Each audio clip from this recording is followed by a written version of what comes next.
Pero es que no, ya no está la imagen tampoco, ¿cierto? Sí está ahí, yo le dije que apagara la cámara y fuera con el micrófono. Pero sí te vio lo Pero que la le sala no, dijiste, no se porque ve. Ah, sí, sí, ya está, ahí está. por favor apaguemos las cámaras. Gustavo Herrera, por favor apague la cámara. Buenas noches a todos, compañeros. Yo también estoy apagando mi cámara. ¿Me escuchan? Sí, señor, sí le escuchamos. Muy bien. Entonces ya con cámara apagada, seguimos. Decía que nos encontramos con una deuda histórica, nos encontramos con un concepto de deuda moral, porque hay muchísimos compañeros y compañeras del M19 que hemos venido trabajando en su presencia, en la presencia, en el rescate de los valores, pero también nos dimos cuenta que hay un sinnúmero grande, sentimentalmente grande, de compañeras y compañeros que quedaron a la vera del camino, que después de un combate no fueron recogidos sus cuerpos cuando murieron, y entonces entramos a hacer conciencia de la deuda que teníamos con los desaparecidos de nuestra organización. Y con esa voluntad, con esa decisión, con esa búsqueda y sobre todo con esa deuda moral, empezamos a trabajar dos personas. Somos independientes, no somos una ONG, no somos funcionarios de ninguna institución, pero seguimos en el compromiso y nos asumimos en la misma forma y en el mismo sentimiento de la militancia de todos nuestros tiempos, y decidimos trabajar en la búsqueda de los desaparecidos del M19. Insisto en presentar disculpas al decir que solo del M19, porque nuestra decisión no dio para más, no tenemos más capacidad. Y también decidimos unas fechas piso y una fecha techo. Decidimos trabajar esa tarea de la búsqueda de nuestros desaparecidos desde 1974 hasta 1990. Y empezamos a indagar, empezamos a buscar información, porque hay ciertos datos o hay muchos datos que estaban sueltos por ahí, porque en estos 30 años hemos trabajado haciendo presencia y haciendo memoria. Decía que Darío, desde su actividad con los libros, con la bibliografía, y con otros compañeras y compañeros hemos venido trabajando la presencia de la memoria en la calle, en la plaza, la presencia de la memoria de esa historia y sobre todo de un proceso de paz no fallido, de unos acuerdos no fallidos, que nos parece necesario conocerlo mucho más cuando la historia trata de repetirse.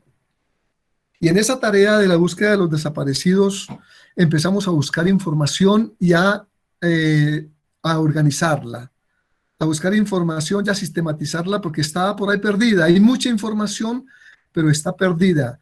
Y en esa búsqueda nos encontramos con amigos, con familiares, con viejas compañeras y compañeros que en la suma y en el encuentro y en el tinto, en la conversa, se va reconstruyendo esa memoria. Empezamos a echarle agüita a los recuerdos, y en cada encuentro y en cada búsqueda, en cada pesquisa que íbamos teniendo, pues se iban encontrando nuevos datos, nuevas luces, nuevos hilos, y empezó a crecer nuestra perspectiva y empezó a crecer nuestra esperanza de una realización. Es así que el año pasado se conforma una de las instituciones, parte de los acuerdos que el gobierno nacional con las FARC construyen en La Habana. En el marco de los acuerdos se da la posibilidad de la justicia especial, de la institución, de crear la institución Justicia Especial para la Paz, la JEP. Se da la construcción de otra institución, que es la Comisión de la Verdad, y la otra unidad de búsqueda de personas desaparecidas. El año pasado nos encontramos con esa institución y nos dimos cuenta que su misión, la misión institucional que esta institución tiene, es parecida a nuestra tarea. Esa institución tiene la tarea de acompañar a las familias que en la búsqueda de sus desaparecidos quieran hacer uso de la función, de la misión y de la tarea de la Unidad de Búsqueda de Personas Desaparecidos. Fue un encuentro muy productivo. Llegamos a unos acuerdos necesarios porque nosotros somos personas independientes y ellos una institución que tiene un mandato de norma, un mandato de ley. Y en ese encuentro empezamos también a encontrarnos con familiares que querían participar en esta tarea. Nos juntamos con compañeras y compañeros, viejos militantes del M-19, viejos militantes de los derechos humanos, viejos defensores de estas tareas de la vida, y nos dimos cuenta que estábamos en la misma coincidencia, que estábamos en el mismo camino y que naturalmente esto era un encuentro para buscar la vida más allá de la esperanza. Y empezó a crecer el número de personas comprometidas. Insisto, no como una ONG, no como una estructura, no como una institución. Seguramente es dándole vida también a esa cadena de los afectos. Y nos fuimos creciendo. Nos fuimos creciendo de tal manera que hoy podemos, y mi interés es comentarles, informarles sobre el qué más nos ha pasado, qué más ha sucedido, qué más tenemos entre manos y qué más tenemos como proyección para eso. El año pasado, el año pasado, empezando el año, empezamos con 4 casos, con Darío Villamizar, insisto, que fuimos los 2 que empezamos, pero hoy ya somos muchas personas, y en muchas partes del país y en muchas partes de América. Empezamos con 4 casos, uno de esos la Chiqui, que es una mujer referente, hoy muy referente en la juventud y en la generación nuestra. El caso de la Chiqui es emblemático.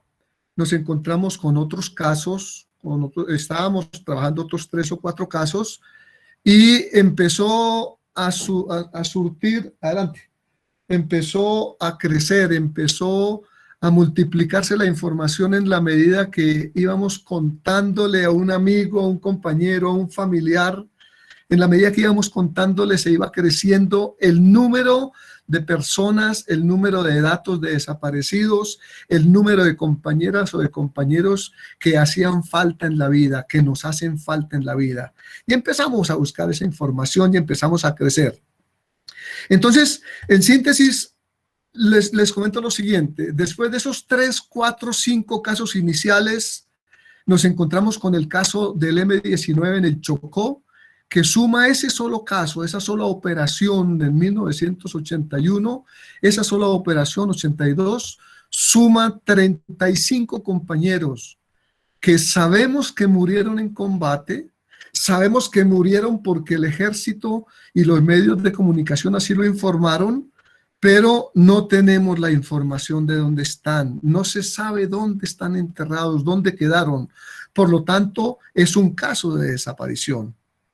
Y en ese trajinar, y en ese conversar, y en ese caminar, nos dimos cuenta que había unas 4 formas para nuestro caso de desaparición.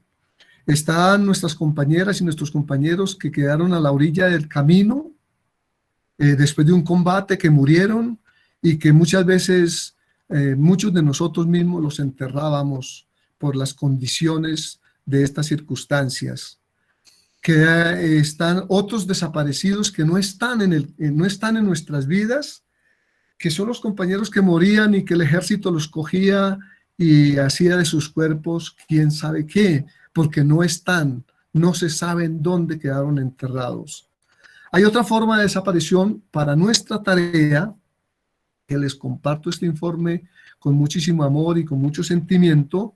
Hay otros desaparecidos nuestros que en misiones o en tareas se perdieron, fueron capturados, fueron desaparecidos y nunca más sabemos de ellos. Y un cuarto caso que es el caso registrado como las víctimas de Estado, o sea, los desaparecidos que hoy están registrados en los anales y en los listados de desaparición forzada. Estos casos, en suma, para nosotros son el mismo, porque ninguno de los compañeros o que murieron en combate y que nosotros los enterramos, o que fueron después de muertos enterrados por los campesinos en su generosa y participación cristiana y solidaria, o que fueron capturados y desaparecidos por el ejército y la policía, todos ellos no están. Y la unidad de búsqueda de personas desaparecidas tiene la tarea de acompañar a los familiares que busquen a sus desaparecidos, y entonces nosotros nos convertimos en un puente entre las familias y la institución, entre las familias que quieran buscar a sus desaparecidos. Y les cuento, por ejemplo, que hemos ido a muchas partes del país ya. Hemos hecho reuniones en el Huila, en el Eje Cafetero, en el Valle, en Bogotá, en Cundinamarca. Hemos hecho las reuniones que nuestras capacidades lo han permitido. Tuvimos reuniones en Montevideo, en Uruguay, porque hay compañeros tupas desaparecidos en Colombia. Tuvimos una reunión en Buenos Aires, en Lima, en Quito, y las que les cuento de Colombia, en esa búsqueda infatigable que hemos convertido nuestra tarea y nuestro compromiso de hoy, lo hemos convertido en la misma militancia de la vida, naturalmente en este nuevo escenario, en este nuevo terreno.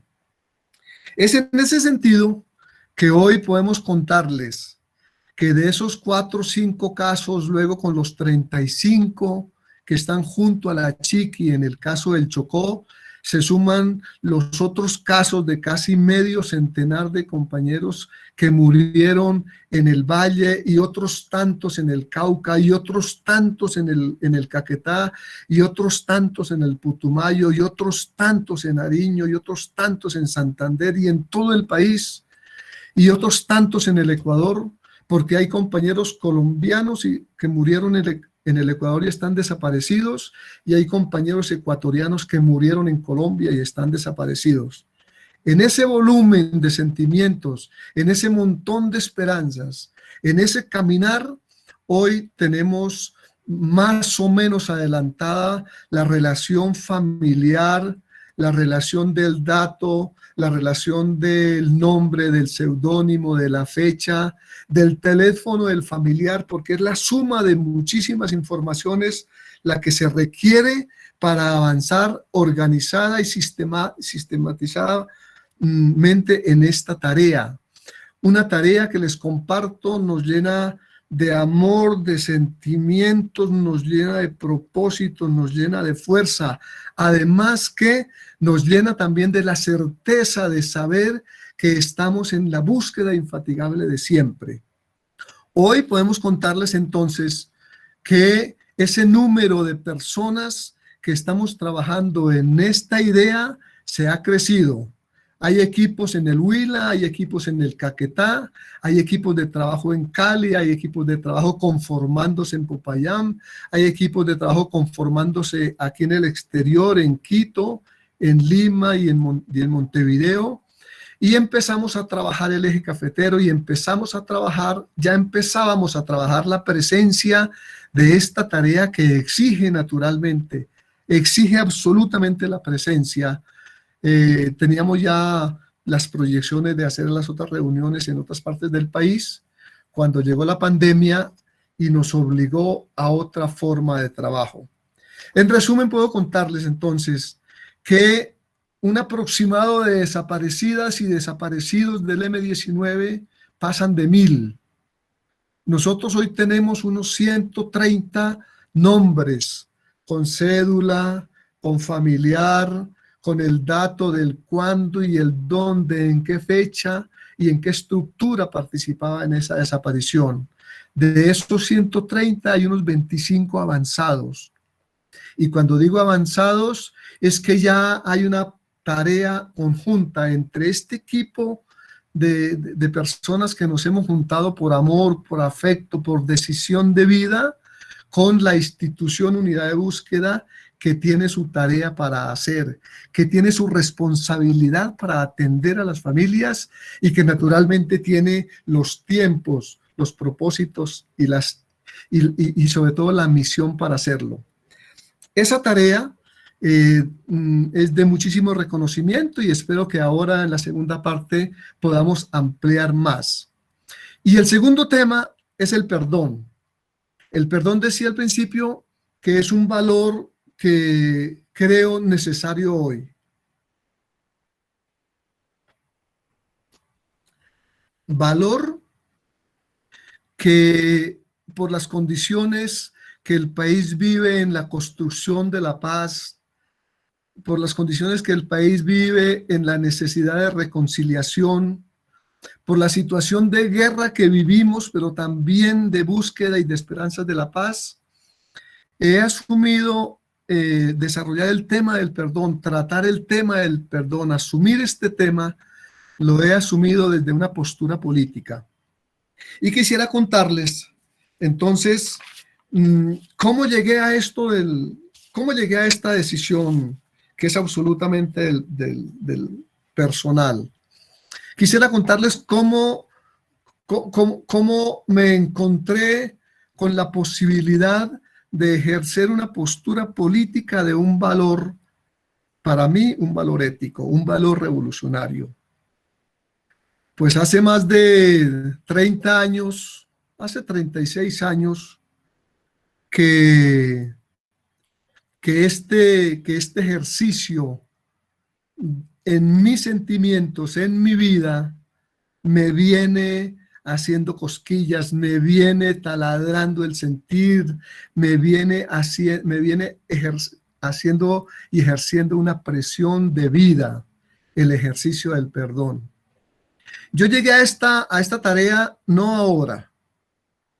El año pasado por el mes de mayo, junio, la editorial Desde Abajo publicó el texto que ustedes ven allí en la pantalla, el texto sobre el perdón.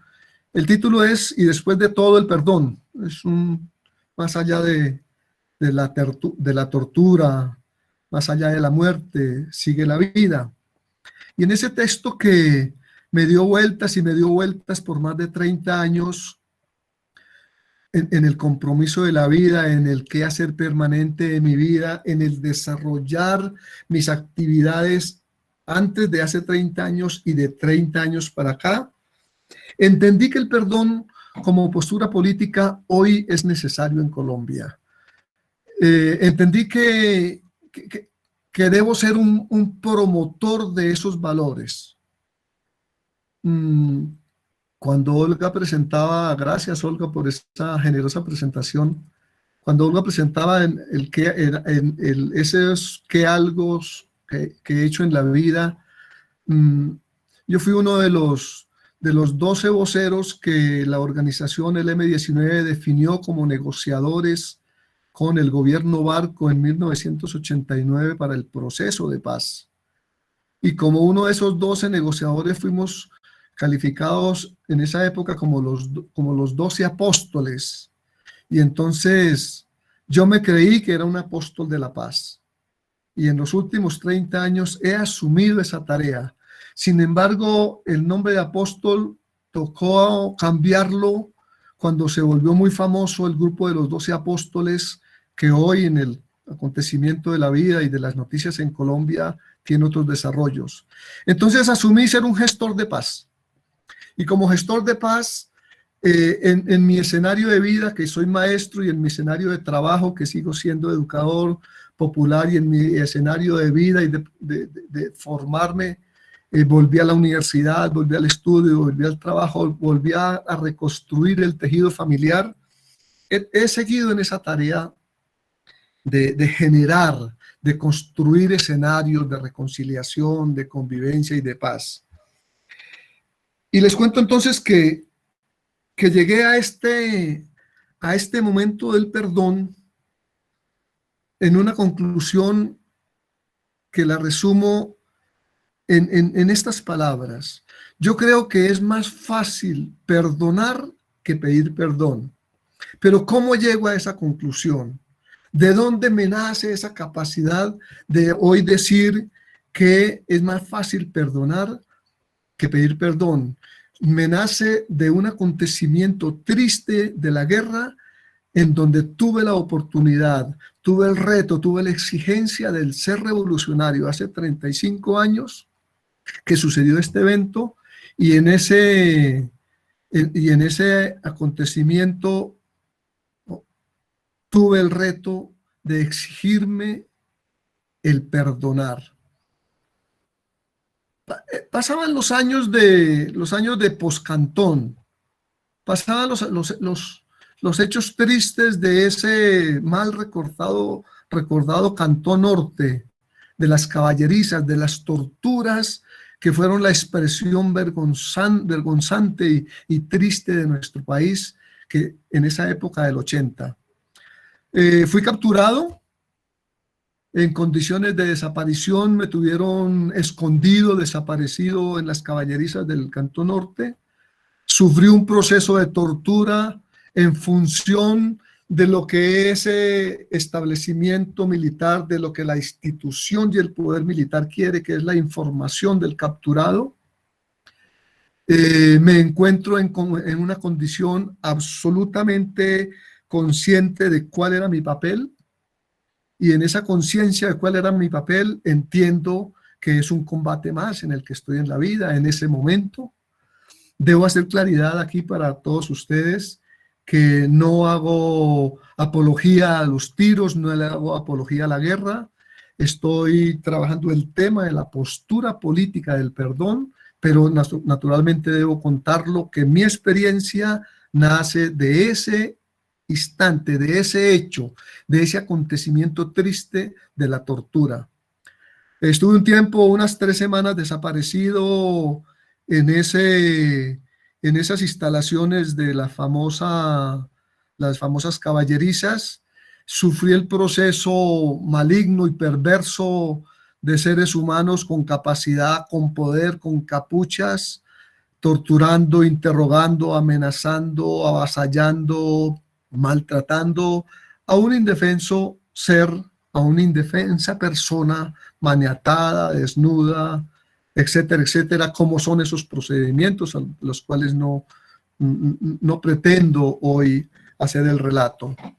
Pero la tortura es infame, la tortura es criminal, y yo estaba como un combatiente del M-19 enfrentando esa situación y resguardando la información que tenía, la información de mi vida, la información de mi querer, la información de mis afectos, mientras la tortura avanzaba. Y en la medida que avanzaba la tortura, se debilitaba mi cuerpo. Y en la medida en que se debilitaba mi cuerpo, avanzaba el temor de que la tortura y los torturadores lograran su objetivo. ¿Cuál era? Su objetivo naturalmente era sacarme la información. En el argot de ese medio se dice cantar, hacerme cantar. Y la tortura avanzaba, mi cuerpo se debilitaba por las condiciones que son terribles, porque son físicas, son condiciones que en unos seres humanos poderosamente le aplican y le influyen, y le aciertan los golpes y le aciertan todas las maldades. Y frente a esa debilidad de mi cuerpo y el temor de delatar, de cantar, de la debilidad, y luego fácilmente en esa época sucedía que después de que uno capturado, torturado, les entregaba la información, lo mataban, lo asesinaban y lo botaban o lo desaparecían.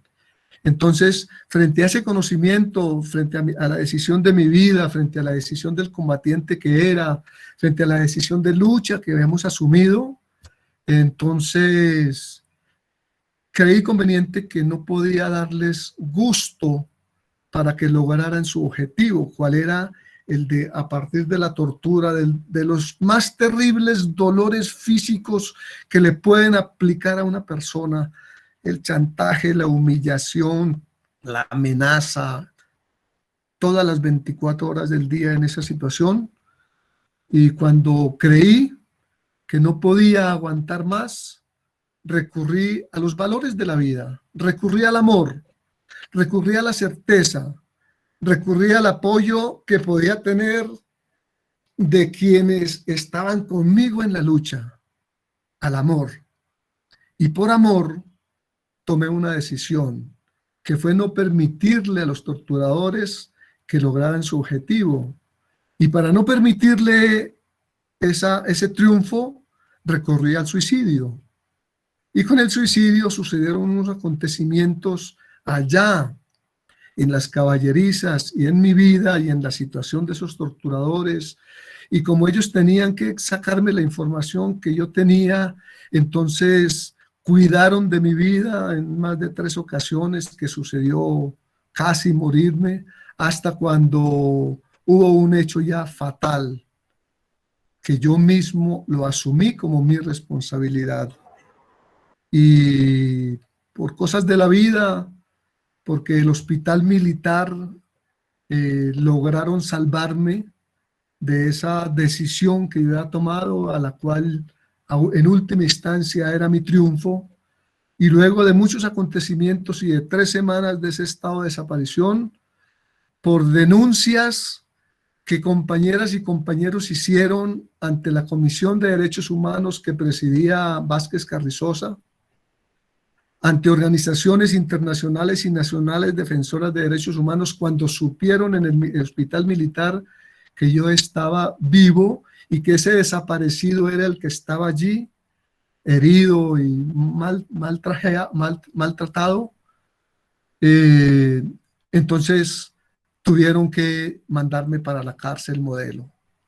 Y el día que me despidieron los torturadores, el día que se reunieron a hacerme la despedida de risas, de golpes, de torturas, de escupitazos, de más golpes, de humillaciones, de amenazas, ese día, cuando ya tenían que echarme al camión como un trapo viejo, porque quedé en unas condiciones infames en lo físico, ese día los perdoné. Ese día quise hablarles y mirarles a los ojos. Ese día vino el reto del ser revolucionario. Y habiendo pasado el proceso de muerte, el proceso de dolor, de tortura, el revolucionario vivió el ser revolucionario. Y fui capaz, en medio de esas circunstancias, de ofrecerle perdón a esos 12 torturadores que en grupos de 4, en 3 grupos de 4 cada uno, sistemáticamente en 3 semanas habían acabado y destrozado con mi vida física, pero nunca con el corazón. De tal manera que haber ejercido mi libre determinación, mi libre decisión de amor, de perdonar a esos seres humanos equivocados, perversos, como fuera, pero estar por encima del odio, por encima de la venganza, era una tarea del revolucionario. Y con esa certeza me fui para la cárcel feliz, saliendo de un infierno a una cárcel que yo pensé que era el cielo. 30 y muchos años después, fui capaz de organizar esas ideas que durante tanto tiempo me vinieron dando vueltas y dando vueltas, para contar que quedé absolutamente curado. Creo que estoy curado de odios. Creo que estoy curado de desamores. Creo que estoy curado de vindictas o de venganzas. Tuve, luego que salí de la cárcel en el 82, tuve muchos momentos y acontecimientos de nuestra lucha, de la guerra que libramos, en donde pude comprobar que no había resquicios en mi vida de odio ni de venganza contra los miembros, contra las personas de la institución de las fuerzas militares. Contra las personas no había venganza. Y tuve unos acontecimientos que me pusieron a prueba. Y por suerte, quiero terminar ofreciéndoles unas palabras con las que hoy vivo, ofreciéndoles un sentimiento que con ese ser y decir es parte de lo que estoy. Dígame. Viviendo. Termino con estas palabras para que la conversa, que me parece más rica, la podamos desarrollar con inquietudes y con sus aportes. Ofrezco mi corazón como un territorio despejado de violencias, un rinconcito libre de odios y de resentimientos. Ofrezco mi vida como una vereda lejana de rencores, y lo entrego con amor, con el amor como se cuida una labranza campesina cuando se dispone a la gran cosecha de la paz.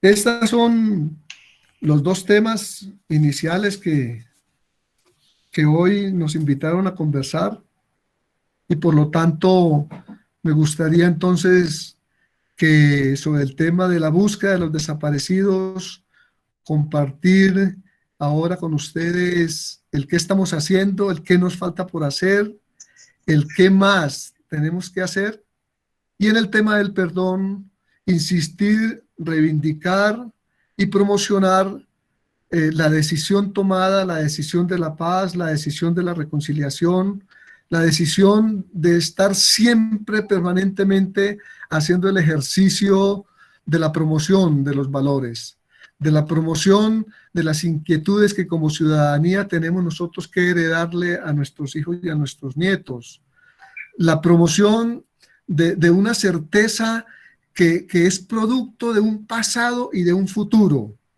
entendiendo que tenemos un presente efímero, entendiendo que ya el ayer pasó, lo que hoy sucedió al mediodía ya es pasado, pero tenemos unas raíces de esos pasados, de esas nuestras historias, que necesitamos echarle agüita a los recuerdos para reconstruir la memoria y naturalmente trabajar en la construcción de ese futuro.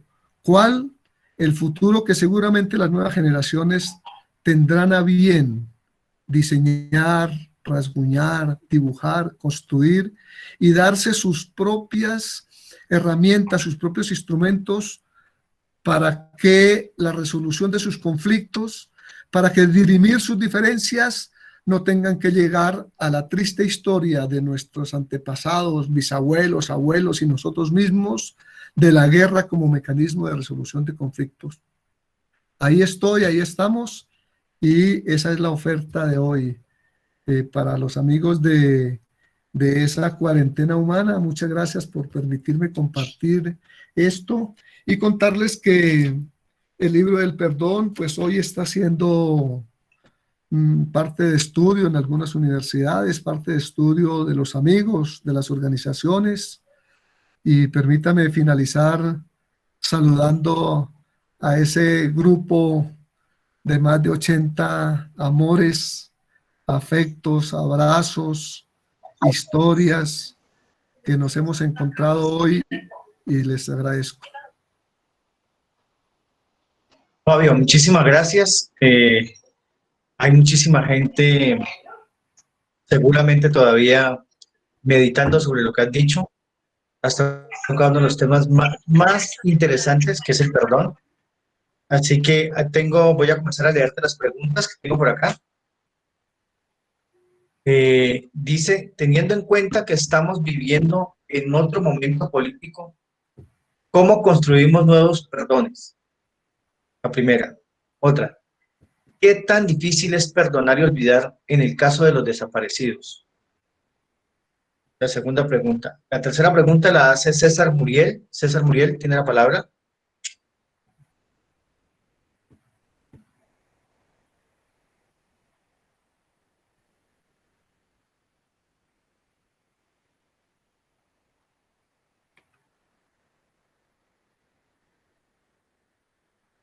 Está sin sonido, César, ahorita me lo escribe. Entonces podemos contestar esas dos primeras preguntas, Fabio, mientras me envía César la pregunta de él. Ya te la dejo. Vale, gracias. Nuevos perdones. Yo creo que esta pregunta me abre una puertica para el desarrollo de la postura política. Yo creo que es diferente perdonar al perdón. Yo llegué a la conclusión de que es más fácil perdonar que pedir perdón, porque el perdonar es una decisión autónoma, individual, propia, pero también puede ser familiar, también puede ser de grupo, pero es una decisión que se toma, es libre. El pedir perdón está acompañado de muchos otros acontecimientos que ya muchas veces se salen de la persona, del individuo. ¿Qué son nuevos perdones?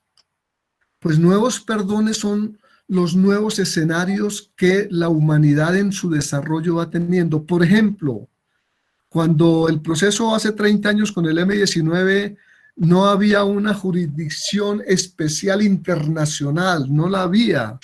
Por lo tanto, en ese escenario la justicia no tuvo que actuar. Hay unos nuevos perdones que tienen que ver con la afectación que la guerra o que los actores de la guerra le causan indirectamente y sin querer a terceros, a cuartos y a quintos. Ese es un perdón distinto al perdón inmediato de la víctima. Yo creo que hoy hay un nuevo perdón muy importante que me abre una puertica y es la reconciliación con esa madre naturaleza a la cual la guerra afecta tanto. Por ejemplo, en la selva, en el monte, en el petróleo, en el derrame, en la afectación al río. La guerra afecta a esa madre naturaleza y creo que ese es uno de los nuevos perdones de mucha importancia que esta construcción de la paz duradera debe asumir.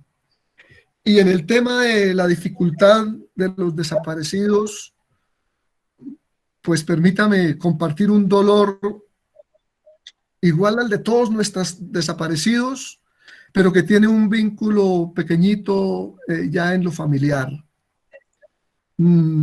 Nosotros en familia tenemos un lío. Yo sé que por aquí en la pantalla hay familia mía y debo hablar con muchísimo respeto. Ahí veo a Ligia Martínez. Uy, a Lorena, claro. Digo que debo hablar con mucho respeto porque en nuestro caso, en la familia, hay una situación de desaparición forzada.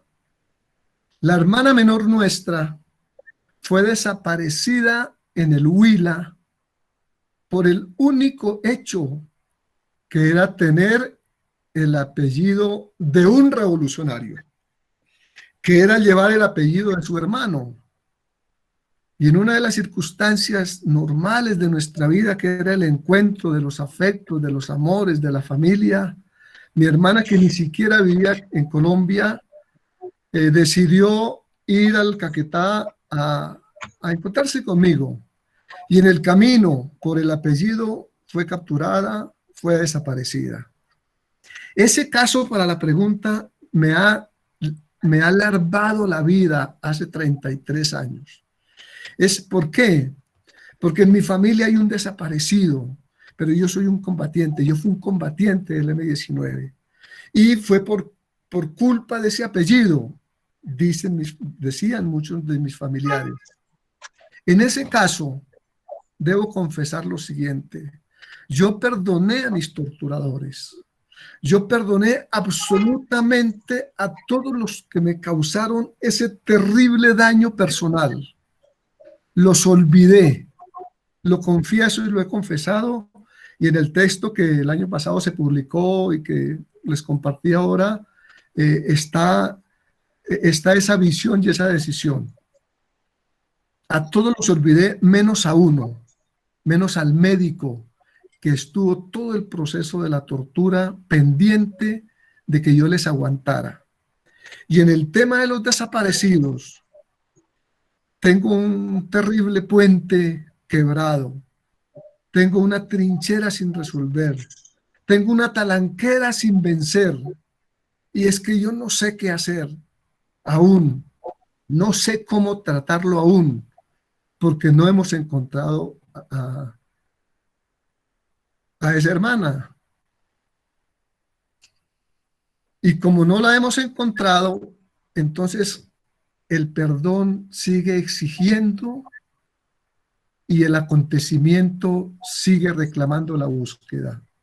Sé que no es fácil, pero sé que sí es posible, porque si queremos una reconciliación con todos los dolores que nos hemos causado, es necesario desde el individuo el perdón.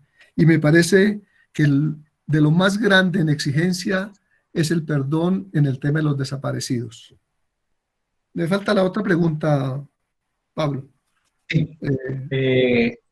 La de César Muriel. César Muriel dice: la cuestión es si el perdón nos lleva al olvido y si ese olvido es conveniente desde el punto de vista, del punto de vista histórico. ¿Sigo con esta o esperamos las dos más? Sí. No, voy a leer las dos siguientes.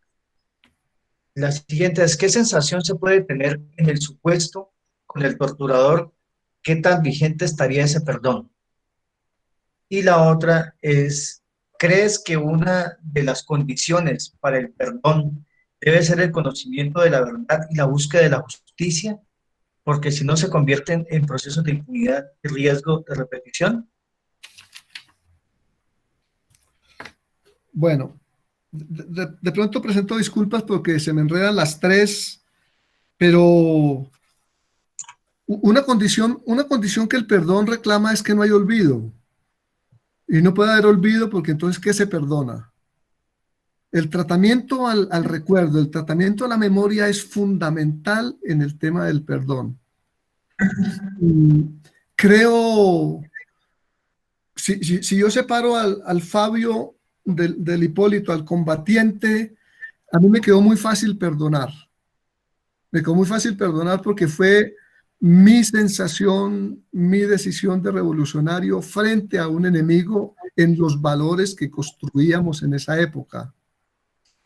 Pero no puede haber olvido, ni el olvido puede ser sinónimo, lo junto con la última parte, no puede ser sinónimo de impunidad, ni puede ser sinónimo de injusticia.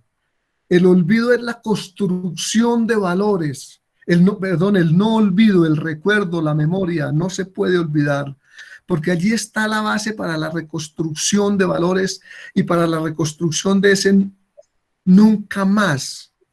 Y para el nunca más no se puede olvidar. Esa palabra, esa frase común de que el pueblo que no conoce su historia la repite, allí está el valor del recuerdo y allí está la necesidad de que el olvido no sea esa manipulación de cuenta cerrada, página pasada, ni más faltaba. El recuerdo y la memoria de los acontecimientos alegres, hermosos y bellos de la vida tienen que ir de la mano en esa construcción de errores, de aciertos, de esperanzas, también de posibilidades que la vida nos tiene.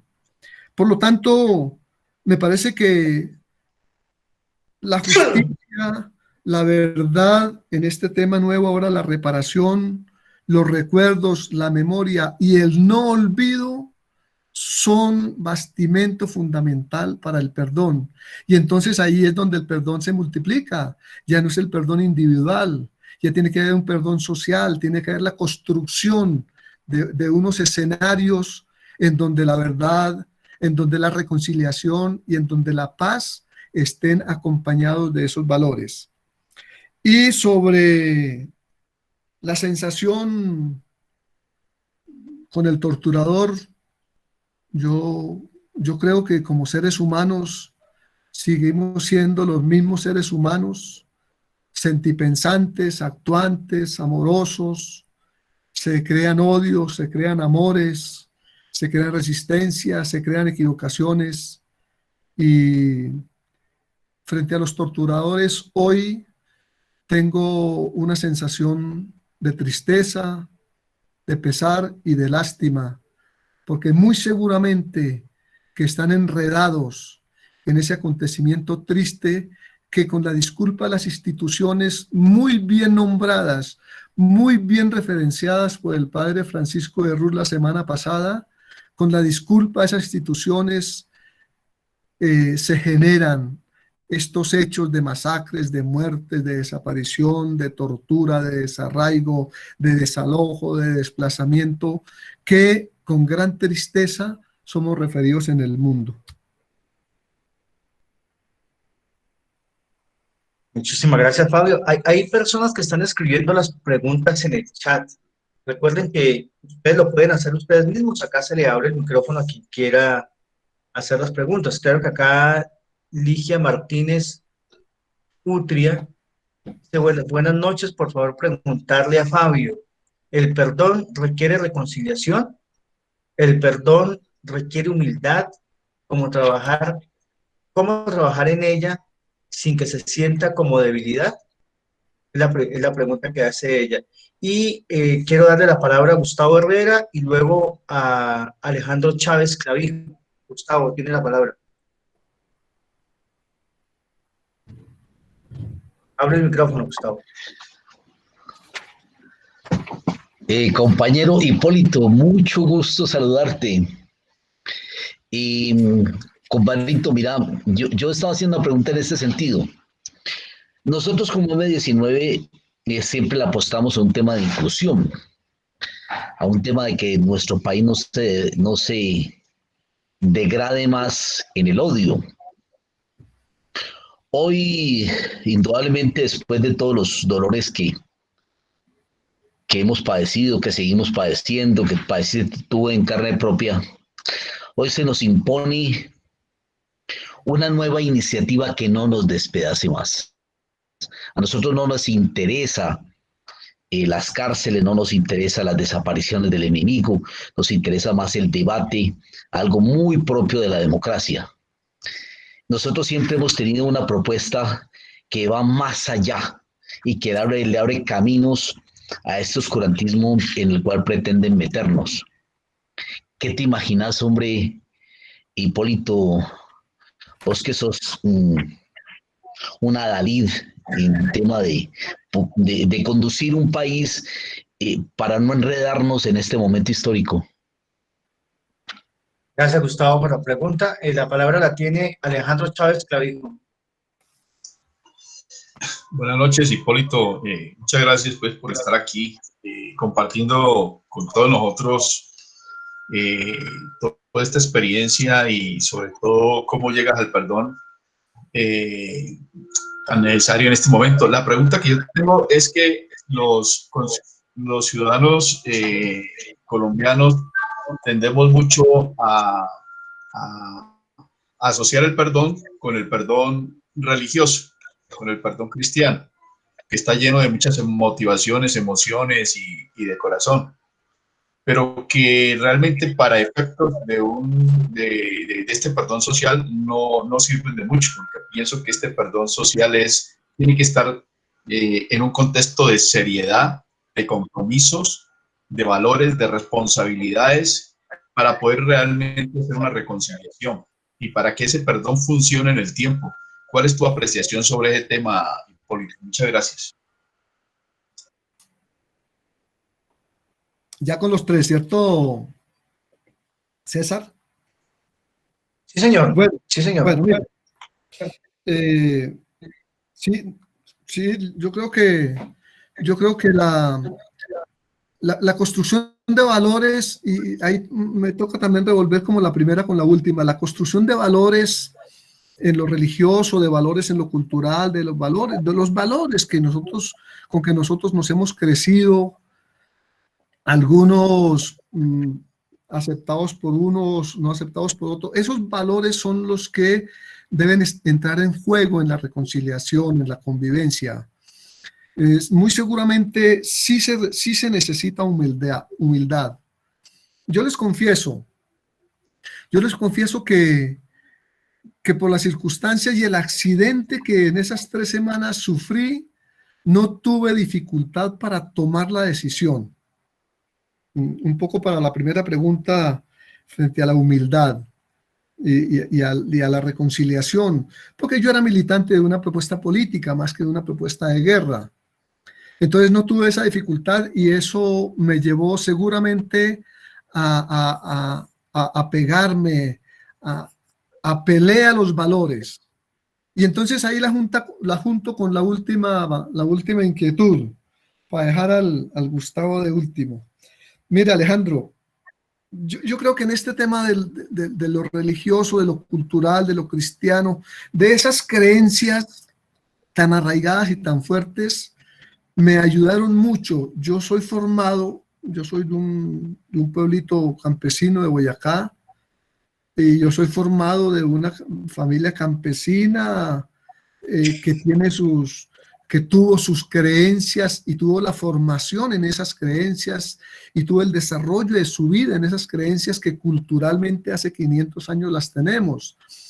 Yo fui criado en en un hogar campesino, por suerte, en donde se conjugó el valor moral, el valor moral de esas creencias, el valor de ese sentimiento cristiano con el valor de la historia, con el valor de Bolívar, porque ese pueblito queda en el camino de cuando el terrorista Simón Bolívar llegó el 19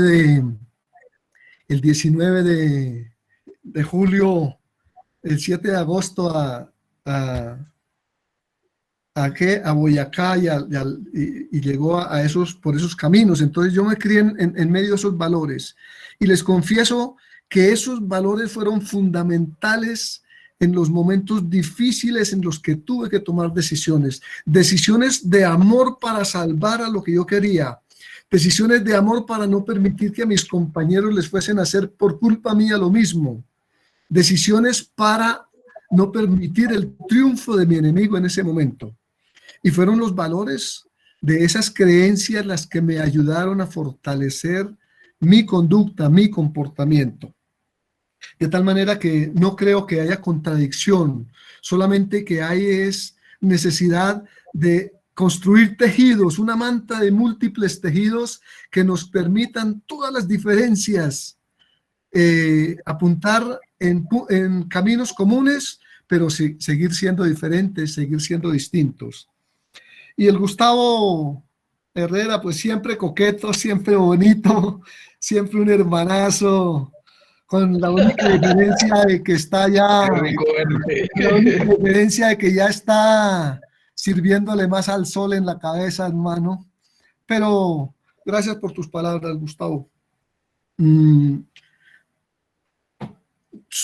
Soy de los que hoy, con un buen ánimo, soy optimista hoy de los acontecimientos que la humanidad y en particular la responsabilidad territorial que tenemos. Así es nuestro territorio hoy masacrado y aterrorizado y atemorizado por estas bandas que con el poder militar siguen asesinando líderes en los territorios, con todo ese dolor, con el desplazamiento interno más grande del mundo, con la siembra de dolor y de tristeza y de desarrollo, con todo eso, tengo la esperanza de que este accidente que la humanidad está viviendo, que estos cambios que obligatoriamente la sociedad le tocó asumir, tengo la esperanza y tengo la certeza de que hay más de la mitad de nuestra ciudadanía colombiana que está entrando sin esas militancias de tiempos antes, Gustavo,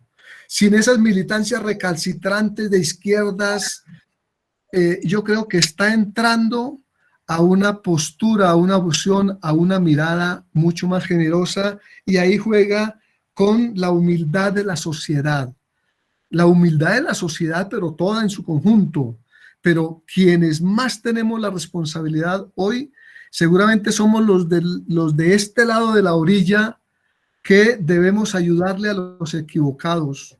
Y para responderte exactamente, creo que tenemos una tarea muy grande para ayudarle a los que están en el otro lado equivocadamente, generando la guerra, generando el desamor, generando la destrucción y, entre otras cosas, construyendo los mismos herramientas y mecanismos que hace 500 años nos tienen en postración y en ignorancia, como es el terror, el engaño, la manipulación y la ignorancia.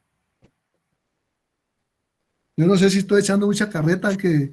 No, está bien, bonito. Además que le contestas al comelón de empanadas y que lo baja con whisky, entonces... Está comiendo solo. Gustavo comparte, ¿cómo así que egoísta ese Gustavo? Hipólito, ha sido una maravillosa cuarentena que nos has brindado hoy.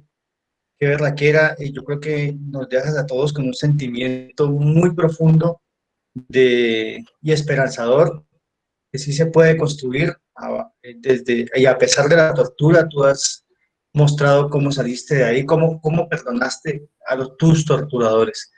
Y son muy interesantes tus escritos, muy interesante tu palabra, y ahora yo le cedo la palabra a Walter para que haga, como siempre, pues el cierre de la cuarentena. Muchísimas gracias, Fabio, y primero por acompañarnos siempre en las cuarentenas, por ser tan juicioso, tertuliador, y hoy por regalarnos esta maravillosa tarde-noche acá en Colombia. Gracias, Fabio. Walter, Señor. me deja, es imposible no despedirme de esa pantalla de Ah, no, es amores que y de afectos, al de más terminar, de 80 cariños allí.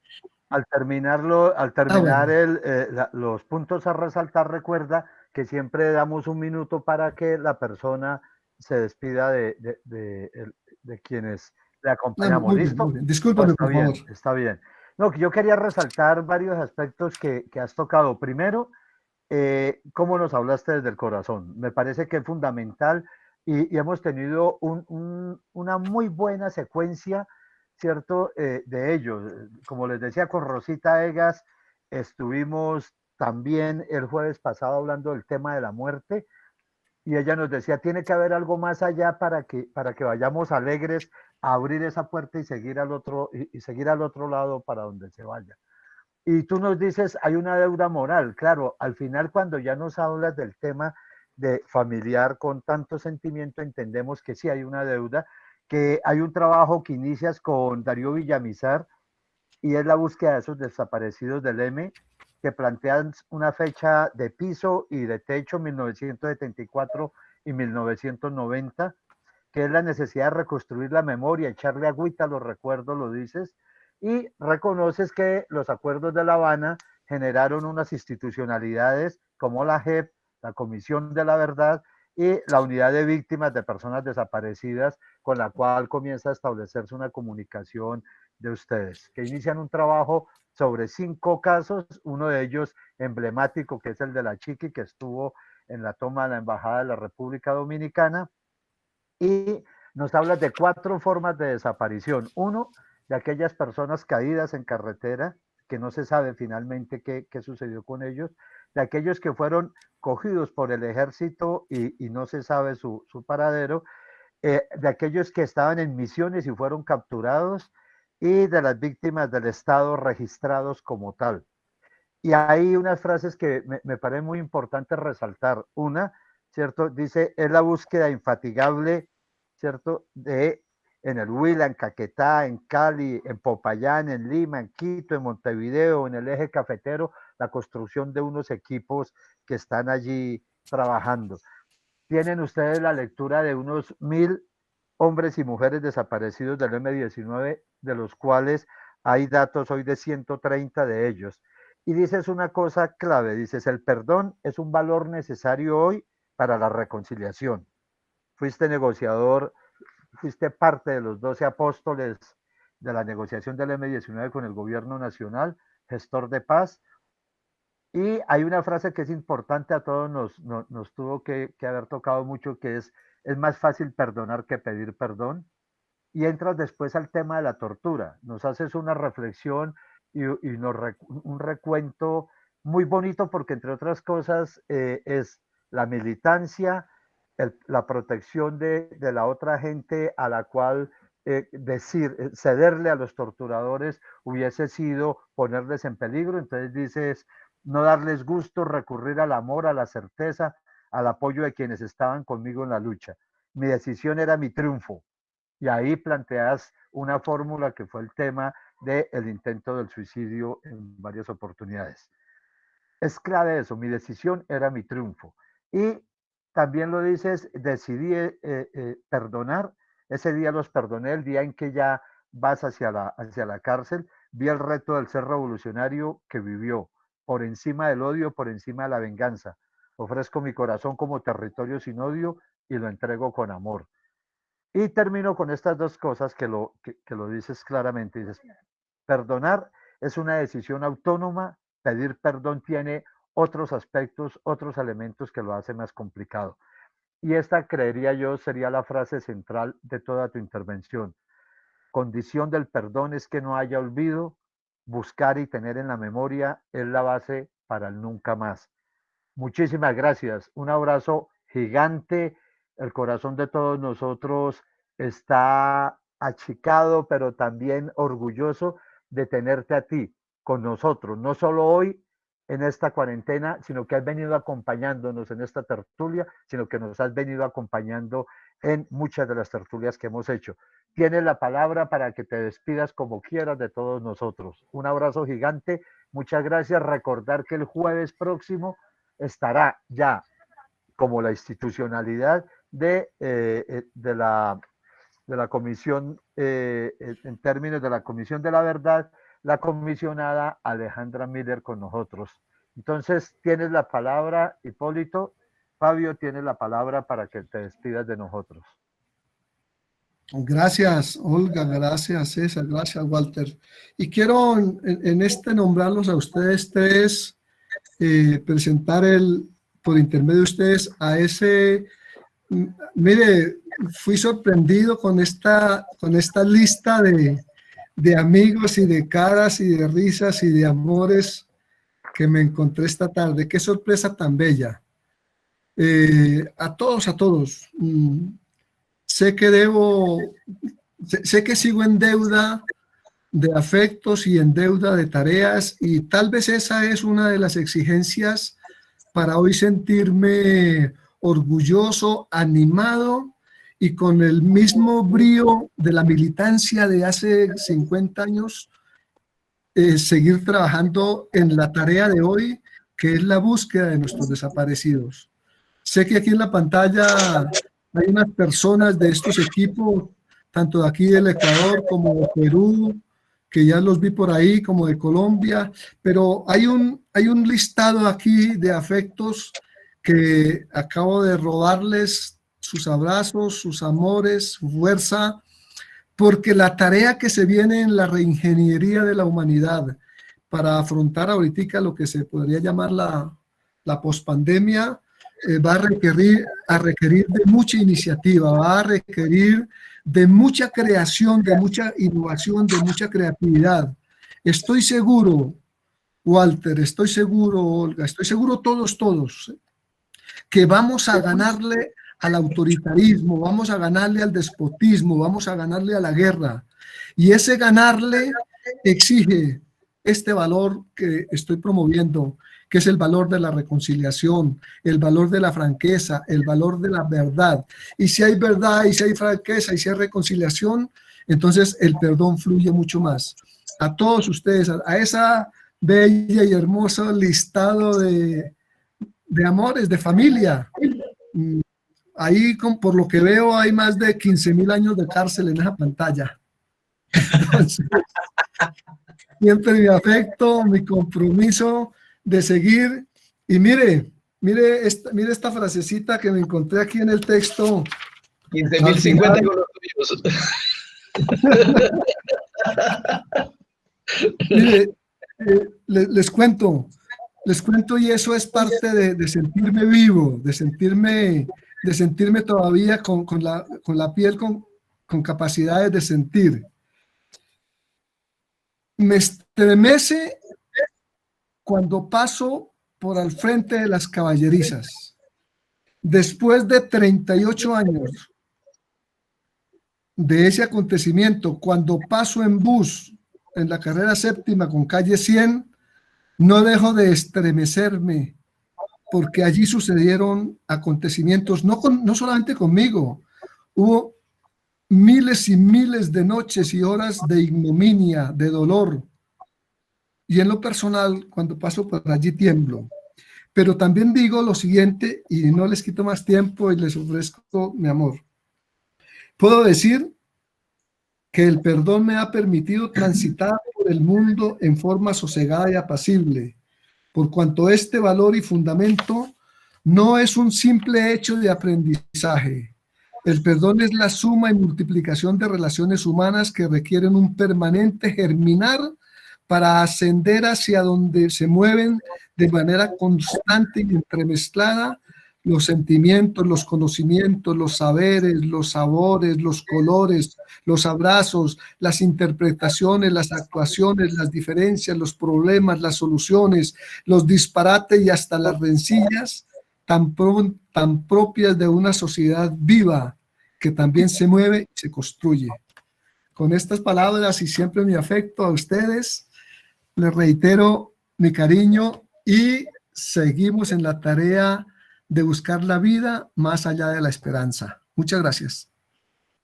Gracias, Fabio, y saludos a Jorge Bastidas, que nos acompañó hoy en la cuarentena también. Gracias a Y a todos y todos. todas, muy amables por haber estado, la gente del Perú, de Ecuador, de Boyacá, de Tolima, la gente de Barranquilla, de Nariño.